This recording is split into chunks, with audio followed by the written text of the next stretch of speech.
আসসালামু আলাইকুম। সবাই কেমন আছেন জানাইবেন। বিশেষ করে আমি একটু কথা বলতে চাই। অনেকদিন পরে আসলাম আপনাদের মাঝে। এই আওয়ামী লীগ একটা সন্ত্রাসী দল। আওয়ামী লীগ চায় না বাংলাদেশ, এই স্বাধীন বাংলাদেশের মধ্যে আওয়ামী লীগ চায় না যে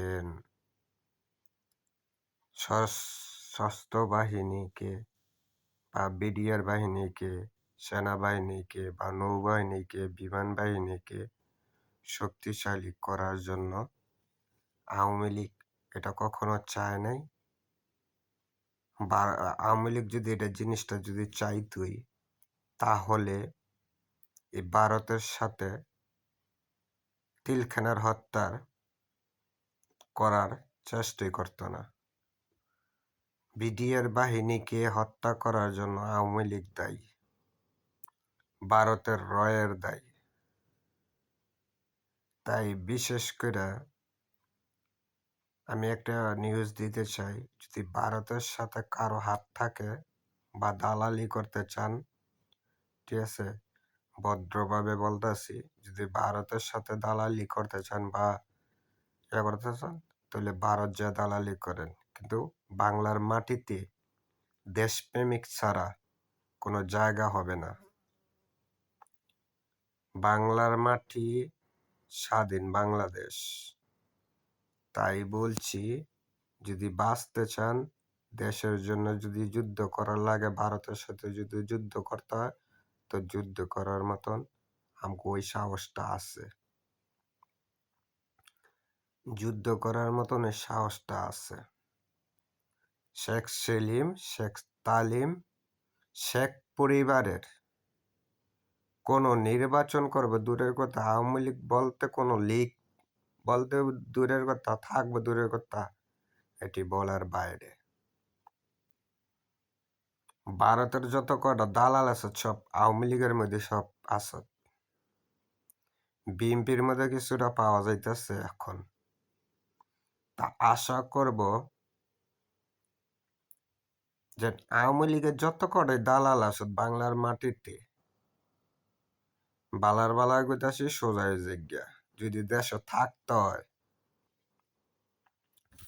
দেশে থাকতে হইলে তাহলে ভারতের দালালি ছাড়তে হইব, আর ভারতের সাথে যুদ্ধ করতে হইব, এটা কনফার্ম।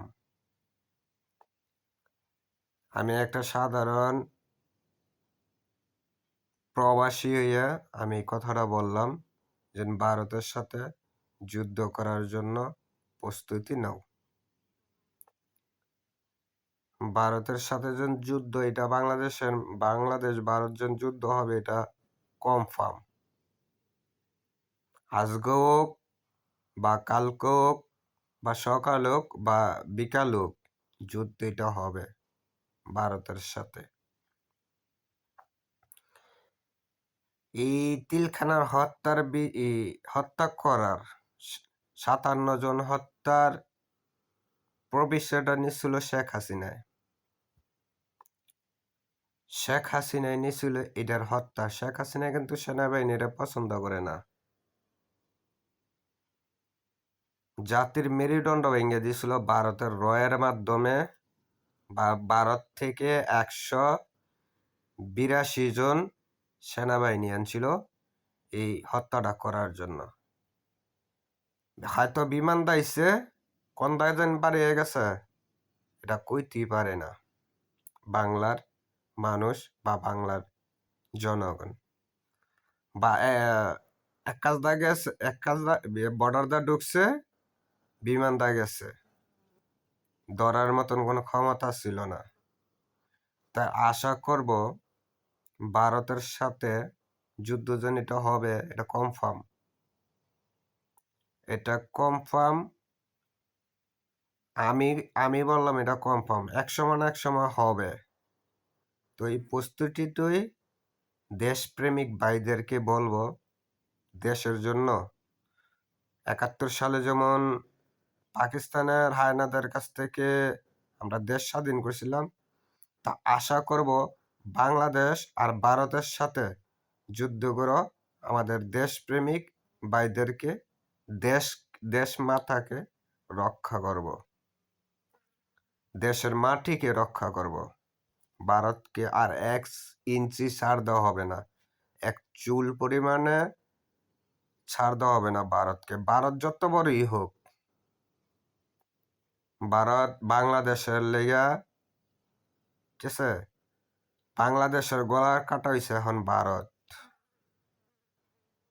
এই গলা যে পর্যন্ত না ছিঁড়তে পারমু, পাড়া দিয়া দম না নিতে পারমু, ভারত দাপাদাপি করব। এই দাপাদাপিটি ভারতের চালান, কিন্তু ভারত কিছুই করতে পারবো না যদি আমরা 18 কোটি মানুষের একত্রভাবে থাকি। আমাদের জনগণ নামতে প্রস্তুত, ভারত যতই কিছু করুক, ভারত এইটা করবো, এইটা করবো, এই করবো, এই করবো, এই দখল করে লাগবে, কিন্তু ভারত কোনোদিন পারবো না। আমরা যদি একত্রভাবে থাকতে পারি, ভারত এটা কখনো পারবে না। কিন্তু আমরা ভারতের 7 সিস্টার দখল করতে পারবো, এটা আমগো গর্ব। এটা আমাদের এরিয়ার মধ্যে আছে, এটা আমাদের এরিয়ার মধ্যে আছে। এরপরে চীনের এরিয়ার মধ্যে আছে। আমি চাই আপাতত চীনের সাথে বর্ডারগুলি, বাংলাদেশের বর্ডার সাইডগুলি রক্ষা করার জন্য, নিরাপত্তা দেওয়ার জন্য একটা নিরাপত্তা চুক্তি চাই। যেমন সৌদি আরব পাকিস্তান নিরাপত্তার লেগা একটা চুক্তি হয়েছে, এমনও আমিও চাই চীনের সাথে বাংলাদেশ একটা নিরাপত্তা চুক্তি হোক। যদি এই জিনিসটা যদি, ঠিক আছে, এই জিনিসটা যদি আমরা করতে পারি, ঠিক আছে, তাহলে ভারত আমেরিকা সাহস পাইব না যে বাংলাদেশে একটা মিসাইল ফারালানের, সেই সাহসটা পারবে না ভারত কোনো দেশই, ঠিক আছে, কোনো দেশই পারবে না। কিন্তু আমি চাই চায়নার সাথে, ঠিক আছে, চায়নার সাথে একটা নিরাপত্তা একটা চুক্তি চাই আমার দেশটাকে নিরাপত্তা দেওয়ার জন্য।